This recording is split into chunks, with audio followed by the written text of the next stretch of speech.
ভালোবাসা অনেক পবিত্র একটা জিনিস। তো এখন বিষয়টা হলো যে আমরা কি ভালোবাসাটাকে পবিত্র রাখতে পারছি? মনে হয় না। কারণ আমরা এখন ভালোবাসাকে টাকা দিয়ে গুনি, কেরিয়ার দিয়ে গুনি, আরো নানান কিছু নিয়ে গুনি। কারণ এখনকার যুগের মেয়েরা বা ছেলেরা সবসময় কেরিয়ার, তারপরে টাকা পয়সা এগুলার বেশি চিন্তা করে। বা একটা ভালো মানুষের কোনো দাম নাই বা কোনো যে সম্মান নাই, এটা আসলে স্বাভাবিক। তো আজকের যে গল্পটা, এটার যে ফার্স্ট অংশ সেটা আসলে এটাকেই মেনশন করছে। এন্ড পুরা যে আর কি গল্পটা, সেটা আসলে কেরিয়ার বেসিস নিয়ে কথা বলা।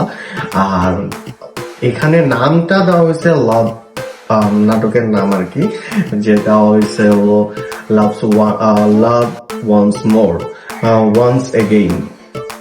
লাভ ওয়ান্স এগেইন যে নামটা দেওয়া হয়েছে, সেটা আসলে যে এখানে দেখানো হয়েছে যে একজনকে দ্বিতীয়বার তার প্রতি ভালোবাসা আর কি।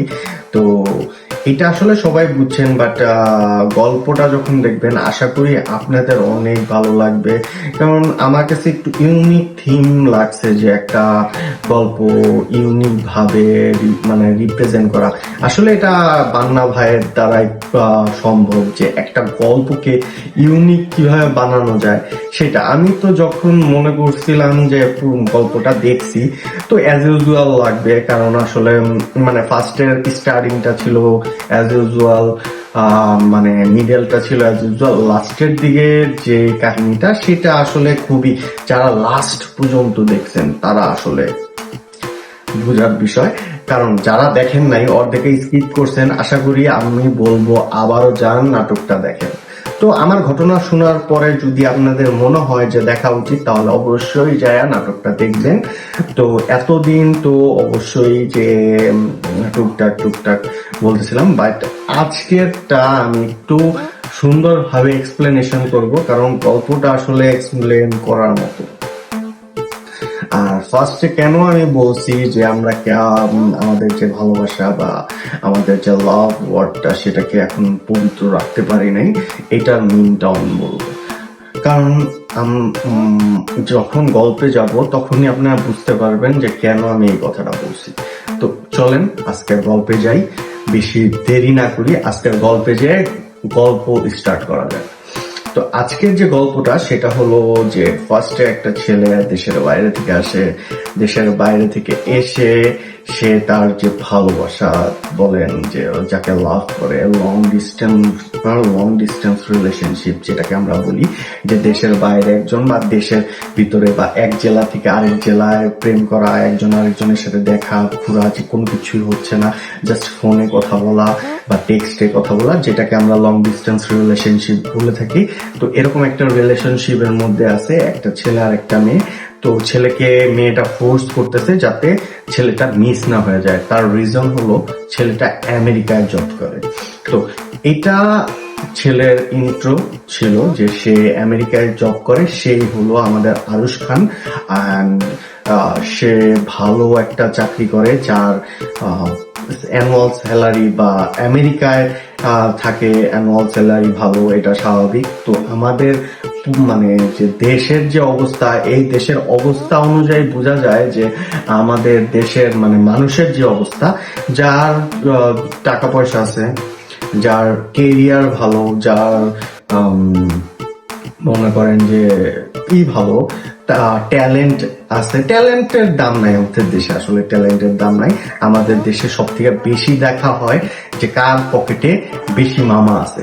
যার পকেটে বেশি মামা আছে তার আসলে দাম আছে, যার পকেটে টাকা নাই তার কোনো দাম নাই। সেটা আসলে আমিও খুব ভালো বুঝি, এটা আমার নিজের ব্যক্তিগত ভাবেও বলা।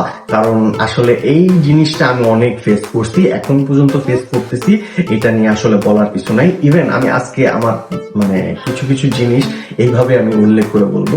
তো যাই হোক, তো এরকম একজন মানুষ যার কেরিয়ার ভালো, সবকিছু ভালো, সে যখন আচ্ছা পরবর্তীতে যাই, ওইটা পরে বলবো। তো যখন এরকম একজন ফোর্স করতেছে, তো হঠাৎ করে ফ্যামিলির সাথে যখন কথা বলতেছে তার বাবা আসলে তাকে বলে যে তুমি আমেরিকায় থাকো, এখন সবাই আত্মীয় স্বজন সবাই অনেক কল দিচ্ছে, অনেক কি করতেছে, সবাই তোমার সাথে দেখা করতে চায়, তার মেয়েদের বিয়ে দিতে যায় তোমার কাছে, কারণ তুমি আমেরিকায় থাকো। ছেলে হলো সিঙ্গেল না, তো সে একজন লং ডিস্টেন্স রিলেশনশিপ ছিল, তো আছে। তো বাবা তোকে যখন বললো যে আমি তো একটা মেয়েকে পছন্দ করি, তখন সে বলে যে আচ্ছা তুমি যে মেয়েটাকে পছন্দ করো সে যে গোল্ড ডিগার না, সেটা তুমি কিভাবে বুঝবা? তো তুমি এক কাজ করো, তাকে একটু বাজায় দেখো। বাজায় দেখার কথা যখন বললো, ছেলেটা তখন চিন্তা করে যে বললো যে আমার তো একটা সমস্যা হয়েছে, আমি বিয়ের কথা বলছি বাসায়, এখন আমার একটা সমস্যা হয়েছে, সেইটা তো আমার তোমাকে জানাইতে হবে। তো সমস্যাটা কি? সমস্যাটা হলো যে মেয়েটা তখন মানে একটু মানে কিউরিসিটিতে পড়ে গেল, কি প্রবলেম হলো। তো তখন বললো যে সে আর আমেরিকায় কখনো যেতে যাচ্ছে না, কারণ তার চাকরিটা চলে গেছে, অ্যান্ড নেক্সট টাইম সে আর আমেরিকায় কোনোদিন যেতে যাচ্ছে না। এটা শোনার পরে মেয়েও বললো আমার যাওয়া দরকার, সেও চলে গেল, মেয়েটা ফুল হয়ে গেল। তো সে যে একজন গোল্ড ডিগার ছিল, গোল্ড ডিগার বলতে ওয়ার্ডটা আসলে মেয়েদের জন্য খারাপ দেখায়, কারণ আমি যে জাস্ট খালি মেয়েদের বলবো, এটা আসলে অনেক সময় ছেলেদের ক্ষেত্রে হয়। অনেক মেয়ে আর কি তাদের যখন অনেক প্রবলেমের কথা বলে তখন ছেলেরাও এরকম ফুল হয়ে যায়, জাস্ট খালি মেয়ে না। বাট এখানে মেয়েটাকেই মেনশন করা হয়েছে, সে একজন গোল্ড ডিগার মেয়ে ছিল। গোল্ড ডিগার মেয়ে যে হলো তার কেরিয়ার বা টাকাকে পছন্দ করতো, আর কিছু না। তখন সে চলে যাওয়ার পরে হুট করে সে তো অনেক স্যাড যে আমি একটা মেয়েকে করলাম, সে চলে গেল, ফ্যামিলিকে বলছে, ফ্যামিলিও ইভেন যেই রিলেটিভরা মনে করেন যে অনেক মেয়ে বিয়ে দেওয়ার জন্য পাগল হয়ে গেছে, তাদেরকেও বলা হয়েছে যে আমার ছেলে তো চাকরি চলে গেছে, সে তো আর আমেরিকা যেতে পারবে না কখনো। তখন তারাও কল দেওয়া বন্ধ করে দিচ্ছে, তাদেরও মেয়েদের বিয়ে দেওয়াটা বন্ধ করে দিচ্ছে। এই বিষয়টা আসলে আমাদের দেশে আসলেও হয়। এটা আপনারা যদি ফিল করে থাকেন, যাদের আছে তারা তো ফিল করতে পারবেন না কখনো। যদি আপনারা এরকম বাজায় দেখতে চান আপনাদের রিলেটিভদের, আপনার আশেপাশের মানুষকে, তাহলে বাজায় দেখতে পারেন। বাট আমার লাইফে অনেক হয়েছে, এখনো হচ্ছে, রানিং চলতেছে। আই থিঙ্ক জানি যে এটা আজীবন চলতে থাকবে যতদিন পর্যন্ত আমাদের মেন্টালিটি চেঞ্জ না হবে। তো এখন যাই হোক, আমরা এরপরে আমার লাইফে আসলে যে ফার্স্ট যে গার্লফ্রেন্ডের কথা বললাম, এরকম আসলে হয়েছে যে আমার যে লাইফে যতগুলো ছিল সবগুলাই এরকম ছিল। দ্যাটস ওয়াই আমি তো বাজা দেখা নিজেকে প্রোটেক্ট করে এখন সিঙ্গেল আছি। আপনি কি পারতেছেন? আপনি একটু চিন্তা করে দেখেন। তো তারপরের বিষয়টা হলো যে সে তখন চিন্তা করতে হঠাৎ করে তার কাছে তার এক্স গার্লফ্রেন্ড আসার পরে তার সাথে সে আবার ব্যাক করতে চায়, বা মেয়েটা অনেক ভালো থাকে, সবকিছু ডিটেলস বলার পরে সেও আর ব্যাক করবে না, সেও আর করতে যাচ্ছে না। বাট যেখানেই যাচ্ছে তাকে দেখতেছে, তাকে পাচ্ছে, তার বাসার সামনে ঘোরাঘুরি থেকে শুরু করে তার সাথে কফি খাওয়া, ফ্রেন্ড হওয়া, তারপরে যায় যখন নায়ক বুঝতে পারে যে নায়িকা মেনলি এরকম না, তখন যায় তাকে আসলে প্রপোজ করে বসে। প্রপোজ করার পরে যে আমি সারা জীবন তোমার সাথে থাকতে চাই, এই কথা বলার পরে নায়িকা কেঁদে দেওয়ার রিজন তো অবশ্যই আছে। রিজনটা একটু টুইস্ট রাখি, কারণ সবকিছু যদি ফার্স্টেই বলে দেই তাহলে লাস্ট পর্যন্ত কোনো মজা থাকবে না। তো সে তাকে কপালের মধ্যে একটা পাপ্পা দেয়, পাপ্পা দিয়ে চলে যায়। তো চলে যাওয়ার পরে তখন নায়ক তো পাগল হয়ে যায় যে কি ব্যাপার, একটা মানুষ এতদিন ধরে আমার সাথে ঘুরতেছে, ফিরতেছে, খাইতেছে, বাট হঠাৎ করে সে একদম ভ্যানিশ হয়ে গেছে। কেন এরকম ভ্যানিশ হয়ে গেল? তার পুরান বাসা সেটা খুঁজতেছে, তারপরে যত জায়গা আছে সব জায়গায় খুঁজা অস্থির হয়ে গেছে, সে তো কোনোভাবেই পাইতেছে না। হঠাৎ করে তার ফ্রেন্ডকে বললে সেই ফ্রেন্ড তাকে তার অ্যাড্রেসটা খুঁজায় না দেয়, কোনোভাবে ম্যানেজ করে দেয়। ম্যানেজ করার পরে সে যখন ওই বাসায় যাওয়ার পরে তার বাবার সাথে তার কথা হয়, নায়িকার বাবার সাথে কথা হওয়ার পরে যখন সে বিষয়টা আসলে জানার পরে তারপরে তাকে কাহিনী বলে যে আমি ছিলাম আমার মেয়ের বেস্ট ফ্রেন্ড, আমার মেয়ে আমার কাছে কোনো কিছু লুকাইতো না। ইভেন নায়ক যে ব্ল্যাক কফি পছন্দ করে সেটাও তাকে বলছে, ইভেন ব্ল্যাক কফিটা এনে দেয়। তারপরে যায় যখন ঘটনা বলে, আমি ভাই ব্ল্যাক আউট হয়ে গেছি।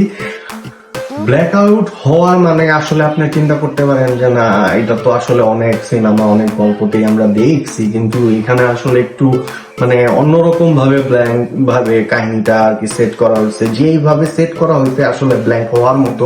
আপনি যদি দেখেন তাহলে অবশ্যই আপনি ব্ল্যাঙ্ক হয়ে যাবেন। আমি তো ব্ল্যাঙ্ক হয়েছি, আপনি কি হয়েছেন?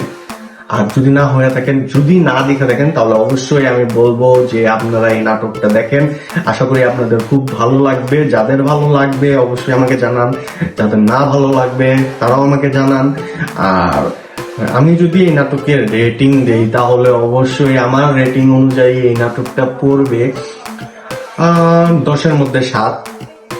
7-এর বেশি দিব না, কারণ আপনি বলতে পারেন আপনার কাছে তো খুব পছন্দ হয়েছে, বাট এটা আসলে 8-9 বা 10-এ যাওয়ার মতো নাটক না। তো 7-এর মধ্যে, যে আপনার যে টাইম আছে হাতে, আপনি একটু ভালো ভাইব চাচ্ছেন, তাহলে এই নাটকটা দেখার মতো, ভালো ভাইবের জন্য। বাট আমি বলবো না যে একদম আপনার 100% টাইমের জন্য এই নাটকটা দেখা। তো যাই হোক, এখন আপনাদেরকে থ্যাংক ইউ পুরা ভিডিওটা দেখার জন্য। আর আশা করি সামনে আরো সুন্দর সুন্দর ভিডিও আসতেছে, আর হার্ট স্পেশাল তো আসতেছেই। তো দেখতে থাকেন। ইটস মি জিহাদ। সবাইকে অনেক ধন্যবাদ, অসংখ্য ভালোবাসা আপনাদের জন্য। আজকে এই পর্যন্তই। আসসালামু আলাইকুম।